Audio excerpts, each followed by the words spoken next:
దేవాదాయ శాఖ పరిధిలో లేని దేవాలయాలకు ధూప దీప నైవేద్యాల కోసం ఇచ్చే మొత్తాన్ని 5,000 నుంచి 10,000కు పెంచాలన్న రాష్ట్ర ప్రభుత్వ నిర్ణయంపై బ్రాహ్మణ చైతన్య వేదిక సభ్యులు హర్షం వ్యక్తం చేస్తున్నారు. ధూప దీప నైవేద్య పథకం మొత్తాన్ని పెంచాలని ఎన్నిసార్లు కోరినా గత ప్రభుత్వం పట్టించుకోలేదన్నారు. ఎన్నికల సమయంలో ఇచ్చిన హామీ మేరకు అర్చకులు దేవాలయాలకు మేలు చేసేలా చంద్రబాబు నిర్ణయం తీసుకోవడంపై కృతజ్ఞతలు తెలిపారు.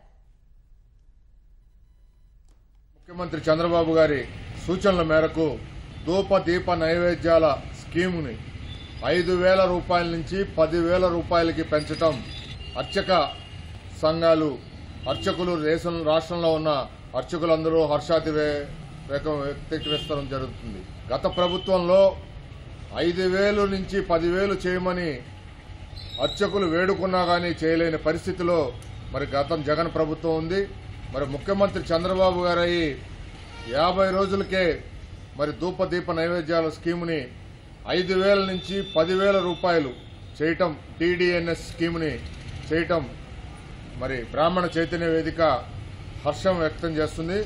ముఖ్యమంత్రి చంద్రబాబు నాయుడు గారికి, దేవాదాయ శాఖ మార్చులకి కృతజ్ఞతలు తెలియజేసుకుంటున్నాం.